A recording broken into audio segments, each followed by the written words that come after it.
Welcome, everybody. Chris here again with the podcast, Vertical Without Bedsores. I think you know that I'm suffering from a bout of cancer, and I do interviews to keep from going crazy, lying around bed and feeling sorry for myself. Well, today, in my travels, I'm going to try to get through this interview. Hopefully my voice will hold up. We're at the Copper Country Firefighters History Museum. And I think the locals call it the Calumet Fire Museum. They also, if you've been following this station, this channel, you know that my book, Welcome to the Italian Hall, was published on Amazon on Friday. And a lot of you may or may not be familiar with the Italian Hall disaster, which occurred on December 24th, 1913, which stampeded a child's Christmas party during the copper strike, in which 77 people died. Well, let's see. Here's the sign. Let's see if anybody's home. Hello. Well, hello, Chris. Are you the owner here? No, but I'm the president of this organization, the Copper Country Firefighters History Museum. And can you tell us a little about it? Well, it started in 1991. We created an official museum with nonprofit status. Is that like a 503C or some fancy word like that? Yes, it is. It is. It was this is a historic Red Jacket fire station. Now, what does Red Jacket mean? Red Jacket was the name of the village until 1928 when they changed the name to Calumet. Now, why did they do that?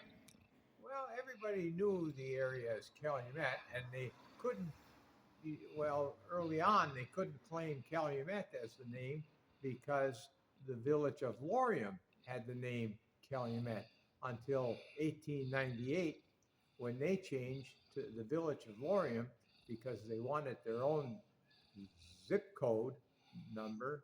They wanted their own post office, I should say. And therefore, they changed from the village of Calumet to the village of Laurium and got a post office and a postmaster. And 30 years later, the village of Calumet said, hey, we should become the village of Calumet. Everybody knows this area as Calumet.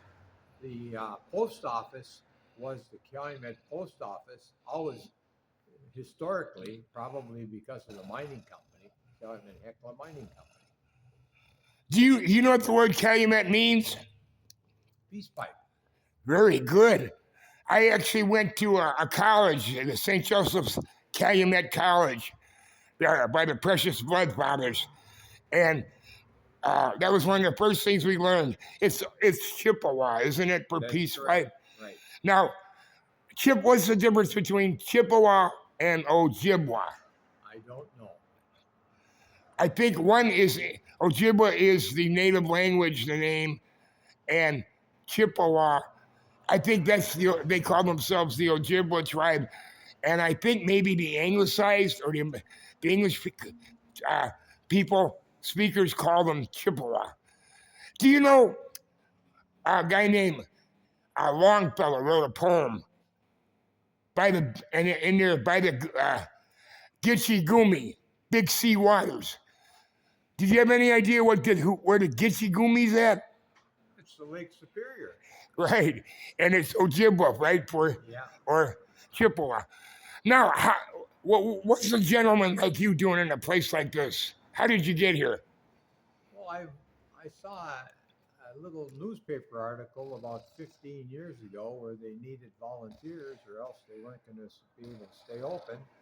And my grandfather was a Teamster here in the early 1900s until he died in 1932. He took care of the horses, and my dad was after World War II, he became a full-time fire truck driver here for a couple of years before he became a cop.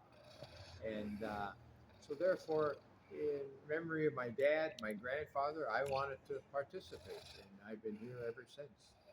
Now, when you say your grandpa, that was your mom's dad or My father's dad. your father's dad, and he would have been Mr. Sullivan. Yeah, Jerry Oh, Sullivan. now, when you say he was a teamster, that doesn't mean the same thing today as it once did it? He took care of the horses. He drove the horses. And when they got their first truck in 1919, he became a chauffeur, a driver of the truck.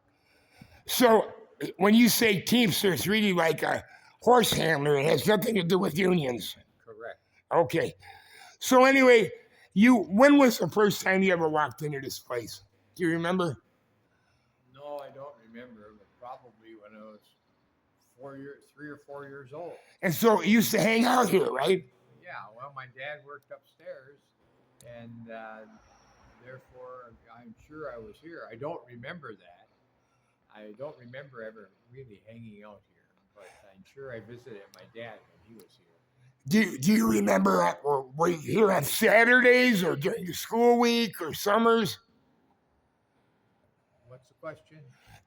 Do you remember coming here on weekends or? No, not as a kid. I don't remember coming. Do you remember any of the equipment? Do you remember this truck? No. Well, I remember seeing some of these old trucks in parades when I was a kid. So you certainly got to have a family bond to this, right? A bond. Yeah. And then tell us what happened then. You grew up, obviously, right? Right. And how did you get involved later on? You were never a fireman, is that correct? Correct. So, I would say, 50 years later, how did you get involved? Well, again, I saw that ad in the paper, or the announcement in the paper, and I was living in Houghton at the time, and I was interested, especially based upon the fact that my grandfather and my dad had both spent some time here.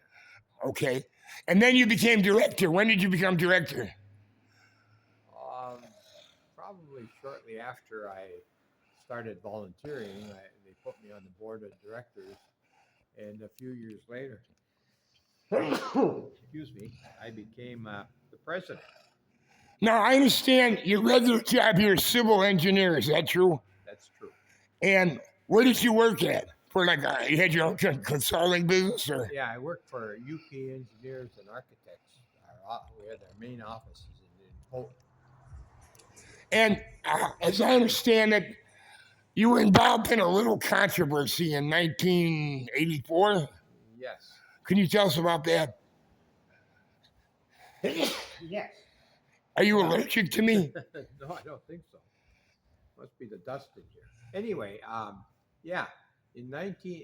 I was, as a civil engineer, I was serving as the village engineer also. And the village of Calumet was concerned about the Italian Hall and the fact that it was falling over, and the owner didn't want to do any repairs. So the village wanted it condemned, and so I inspected the building, and the south wall had a big bubble in it. It was a brick structure, and but the bricks had come apart, and there was about a 12-inch opening in the wall. You could put your hand in there, and they had tried to repair it at one time by I forget just how they tried to brace the wall so it wouldn't buckle up, it wouldn't explode, but it was getting worse. And the owner of the building, she was from Dollar Bay, I don't remember her name, but she didn't want to do anything to it, and the village wanted it condemned, so I was able to condemn it, and Okay, now, what were they looking at? What was the cost to repair it? Oh, I had estimated it would cost about 125,000 to repair that wall. And nobody wanted to. Right. It was, yeah, that was, there wasn't $125,000 for the repair of that wall around, and nobody was interested. So it was obvious that it should come down. And then the contractor, Herman Gunlock, agreed to volunteer some equipment and operator equipment to knock it down with a big boom with a wrecking ball. And the union donated or donated the labor. They sent the operators here, and so it was knocked down in 1984. Eh, I remember the wrecking ball hitting the building and just kind of bouncing off of it a couple times. So I decided not to stick around. I took off.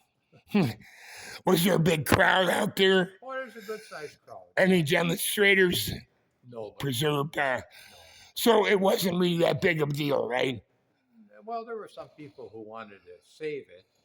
But For what? For historical purposes, right? yeah. Yeah.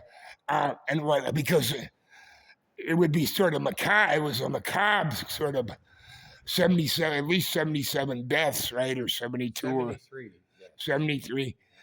Now, so the did it at the time, was it vacant for many years? Yeah, the village in about 1962 or 4 decided it was too expensive to maintain as a fire station. And so they abandoned the building and they moved the fire station into the town hall building, which is adjacent to the theater. And on the Elm Street side of the town hall, there was a meeting room toward the back, and they made a reinforced concrete floor in the meeting room. It had been wood previously, and then knocked 2 holes in the wall, the sandstone wall, so they could put in 2 trucks.